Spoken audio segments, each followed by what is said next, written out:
चलिए स्टूडेंट्स शुरू करते हैं आज के वीडियो को और जानते हैं कि फौज में कौन आया था।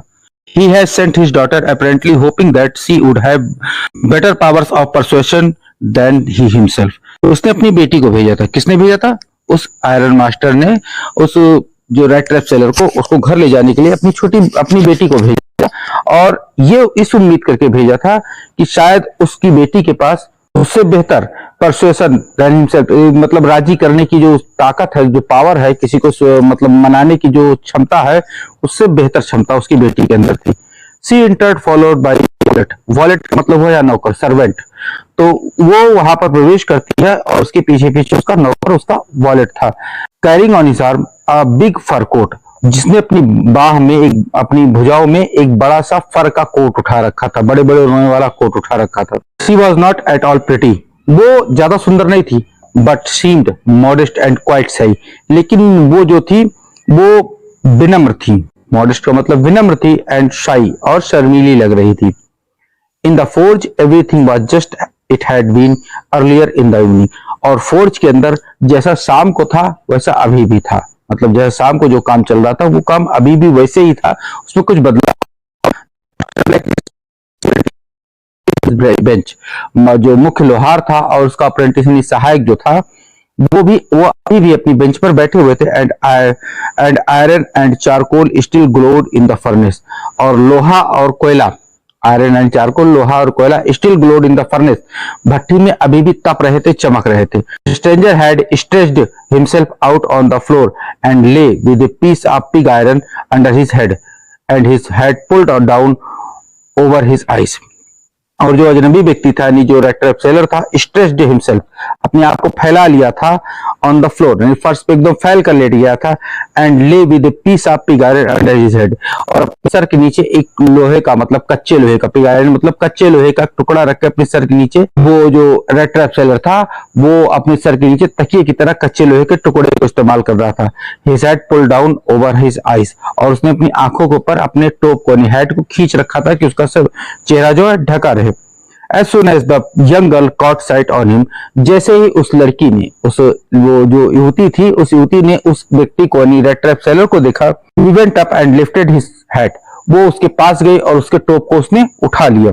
The man was evidently used to sleeping with one eye open. Sleeping with one eye open का मतलब सतर्कता से सोना, मतलब एकदम जागते हुए, इसे कहते हैं चौकन्ना होकर सोना। तो जो व्यक्ति था वो एकदम चौकन्ना होकर सो रहा था, सतर्कता से सोता था। He jumped up abruptly and seemed to be quite fragmented, और वो एकदम से चौंक कर उठ पड़ा और quite fragmented, और भयभीत सा लगने लगा। मतलब जैसे ही उस लड़की ने उस व्यक्ति के टोप को, उसके टोपी को उसके चेहरे के ऊपर से हटाया, तो वो एकदम व्यक्ति था, वो जो ट्रैप सेलर था, वो एकदम चौकन्ना होकर, एकदम सतर्क होकर सोता था, और जैसे उसका टोप हटा एकदम से चौंक कर उठ पड़ा, और चौंक कर उठते ही वो एकदम डर गया कि कौन आ गया। My name is एडला Williamson, said the young girl. उस युवती ने कहा कि मेरा नाम एडला विलियमसन है। My father come home and said that you wanted to sleep here in the forge tonight. मेरे पिता घर आए और उन्होंने बताया कि आप आज की रात फोर्ज में, यानी उस फोर्ज में, उस फैक्ट्री में सोना चाहते हैं। And then I asked permission to come and bring you home to us. और तब मैंने उनसे अनुमति मांगी कि मैं आपको अपने साथ घर ले चलूं। यानी कि जब आयरन मास्टर घर गया तो उसने अपनी बेटी को पूरी कहानी सुनाई और बताया भी कि ये मेरे मित्र कैप्टन वॉन शीले हैं, और वो आज की रात घर नहीं आना चाहते हैं क्योंकि उन्हें अपनी जो परेशानी, मतलब मिजरेबल कंडीशन है अपनी, उससे उनको शर्मिंदगी महसूस हो रही है। तो वो लड़की ने कहा कि मैं जाती हूँ, मना के लाती हूँ, और अपने पिता से उस एडला ने परमिशन ली और उसे मनाने के लिए घर ले जाने के लिए आ गई। I am sorry captain, you are having such hard time, और मुझे बहुत दुख है, आई एम सॉरी, मुझे बहुत खेद है कैप्टन कि you are having such a hard time, कि आपको बहुत मुसीबतों का, बहुत कठिनाइयों का सामना करना पड़ा। हार्ड टाइम का मतलब मुसीबत है, कठिनाइयों का सामना करना पड़ा। कंपेशनेटली विद हर हैवी आइज, उसने उसे बहुत ही दया की दृष्टि से देखा। कंपेशनेटली का मतलब वो सहानुभूति से, दया से देखा। विद हर हैवी आइज, अपनी भारी आंखों से, मतलब उस लड़की ने उस व्यक्ति को, रेड ट्रैप सेलर को जब देखा तो उसकी आंखों में दया थी, सहानुभूति थी। And then she notice that the man was afraid, और इस बात को ध्यान दिया, इस बात को नोटिस किया कि वो आदमी डर रहा है। either he had stolen something or else he had escaped from jail, she thought, उसने सोचा कि या तो इसने कोई सामान चुराया है और या तो ये जेल से भाग रहा है। मतलब उसके डर को देखकर जो एडला थी उसके दिमाग में तुरंत ही बात आ गई कि ये व्यक्ति कोई सीधा व्यक्ति नहीं है, ये कोई अपराधी है, या तो इसने किसी की कोई चीज चुरा ली है या तो फिर ये जेल से निकलकर भागा है। एंड एडेड क्विकली, लेकिन जल्दी से इस पर कहा, you may be sure captain that you will allowed to leave us just as freely as you come. लेकिन तुरंत ही उसने इस बात को कहते हुए कहा, मैं आपको एकदम निश्चिंत करना चाहती हूँ कैप्टन कि that you will be allowed, आपको अनुमति होगी to leave us just as freely as you come, कि आप हम लोगों को छोड़कर कभी भी जा सकते हैं। मतलब ये नहीं कि आपको हम अपने घर पे बांध के रखेंगे।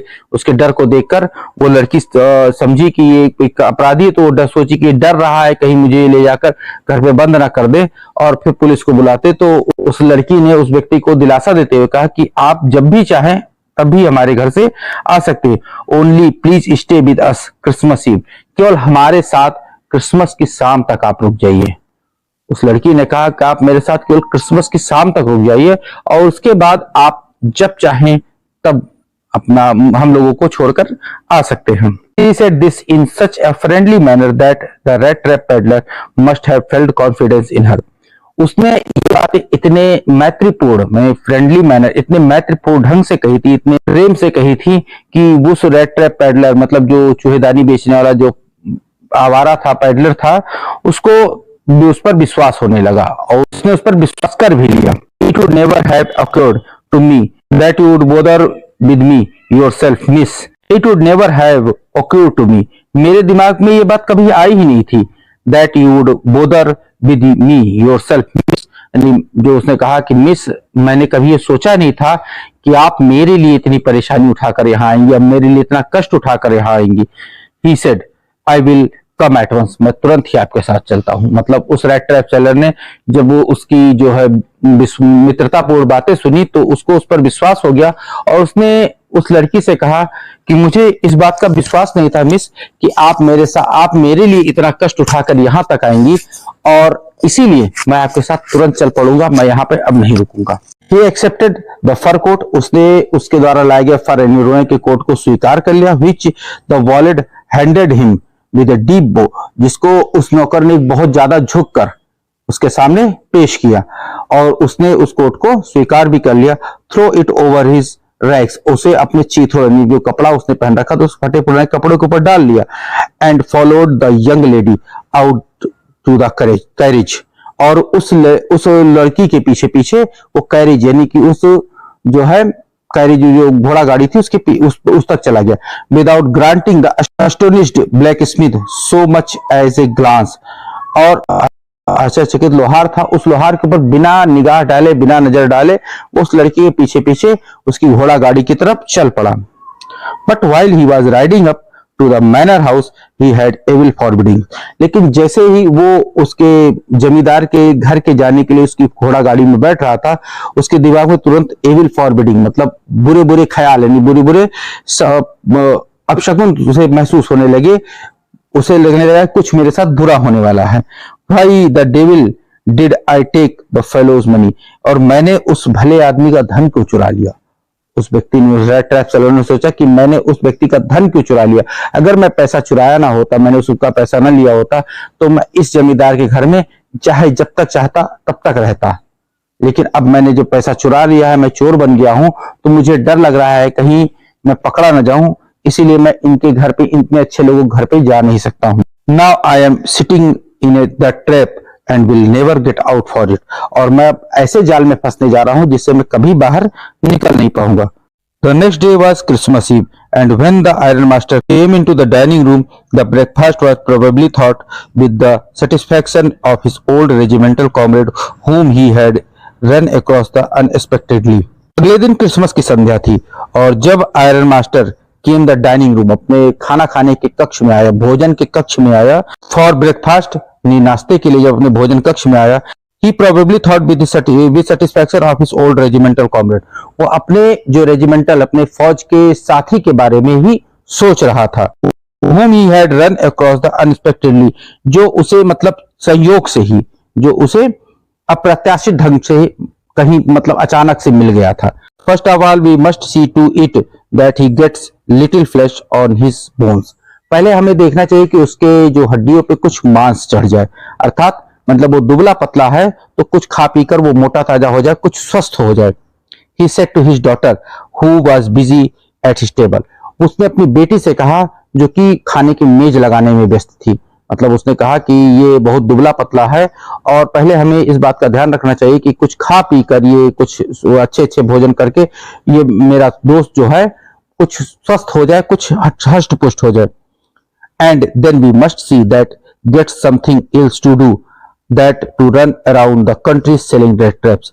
और तब और फिर मुझे हम लोगों को यह देखना होगा कि इसे कोई काम मिल जाए, इसे कोई नौकरी मिल जाए जिससे कि यह व्यक्ति जो है देश में इधर उधर मतलब शहर में इधर उधर घूमकर जो है चूहेदानियां ना बेचे. It is clear that things have gone downhill with him as badly as that. ये बहुत अजीब बात है, लड़की ने बोली, said the daughter. तो वो लड़की बोली कि बहुत अजीब बात है कि स्थितियां यानी उसकी जो परेशान मतलब परिस्थिति है वो इतनी तेजी से इतनी बुरी तरीके से उसकी गिरी. लास्ट नाइट, पिछली रात, I did not think there was anything about him to show that he had once been an educated man. उसने अपनी मन की बात अपने पिता से कह दी कि पिछली रात मैंने देखा था कि इस व्यक्ति के अंदर ऐसी कोई भावना, ऐसी कोई बात नहीं थी जिससे ये पता चले ये कभी भी एक शिक्षित व्यक्ति रहा होगा, कभी पढ़ा लिखा व्यक्ति रहा होगा. रात में उसकी लड़की ने, आयरन मास्टर की लड़की ने कुछ ऐसी चीजें नोट की थी जिससे उसे लगा था कि ये व्यक्ति शिक्षित नहीं है, एजुकेटेड नहीं है. और यही बात सुबह उसने अपने पिता को बता दी. लेकिन पिता क्या कहते हैं? You must have patience my little girl. मेरी बच्ची, तुम्हें धैर्य रखना चाहिए. Said the father. पिताजी कहते हैं कि तुम्हें धैर्य रखना चाहिए. As soon as he gets clean and dressed up, जैसे ही वो साफ सुथरा होगा और अच्छे कपड़े पहनेगा, you will see something different, तुम उसे अलग देखोगी. क्योंकि वो जानते थे वो तो उसका मित्र है और मित्र उसका अच्छा खासा दिखता था. तो उन्होंने कहा कि जब वो नहा धोकर साफ सुथरा होकर अच्छे कपड़े पहनेगा तो तुम उसे देखोगी कि वो एकदम अलग है. Last night he was naturally impressed. पिछली रात वो अपने आप को शर्मिंदा महसूस कर रहा था. वो जो है अपनी स्थिति पर शर्म महसूस कर रहा था कि मैं उसके घर जाऊं कि न जाऊं. The tramp manner will fall away from him with the tramp cloth. उसके जो आवारा के आदत है, आवारापन की जो घुमक्कड़पन की आदतें हैं वो उसके कपड़ों के साथ ही उतर जाएंगी. उन्होंने कहा कि जब धैर्य रखो और जब देखो कि वो जब अच्छे कपड़े पहनेगा, साफ सुथरा होगा, तो उसकी जो आदतें हैं जिसके कारण तुम कह रही हो कि वो पढ़ा लिखा नहीं है, तो वो आदतें भी उसी के साथ चली जाएंगी. जस्ट एज ही सेड, जैसे उसने इस बात को कहा, this the door opened and the stranger entered. और उस व्यक्ति ने वहां पर प्रवेश किया. रेड ट्रैप सेलर ने घर के अंदर मतलब जब दरवाजा खुला और उसके अंदर प्रवेश किया. Yes, now he was truly clean and well dressed. हाँ, अब वो वास्तव में एकदम साफ सुथरा हो गया था और अच्छे कपड़े पहन रखे थे. The valet had bathed him, मतलब नौकर ने उसे नहलाया था. Cut his hair and shaved him, उसके बाल काटे थे, उसकी दाढ़ी बनाई थी. Moreover he was dressed in a good looking suit of cloth which belong to the iron master. और उसने आयरन मास्टर ने से लौह व्यापारी के अच्छे दिखने वाले कपड़े यानी सूट कोट पैंट पहन रखा था. He wore white shirt and stretched collar and whole shoes. उसने मतलब सफेद शर्ट, कलफ लगी हुई, स्टार्च कॉलर का मतलब हुआ कलफ लगी हुई शर्ट पहन रखी थी और होल शूज, और उसने पूरे जूते भी पहन रखे थे. तो ये पार्ट यहीं पर खत्म करता हूं. क्या वो रेड ट्रैप सेलर उस आयरन मास्टर का फ्रेंड था? उसके साफ सुथरे दाढ़ी बाल बनने के बाद, दिन के उजाले में देखने के बाद क्या आयरन मास्टर उसे पहचान लेगा या वो उसे अभी भी नहीं पहचान पाएगा? और या पहचानने के बाद उसे जेल में दे देगा कि उसे अपने घर में रखेगा? ये सारी चीजें तो आपको अगले पार्ट में जानने को मिलेगी और अगला पार्ट शीघ्र ही आपके सामने लेकर हाजिर होऊंगा. तो तब तक के लिए keep watching, keep running, take care, thank you and bye bye.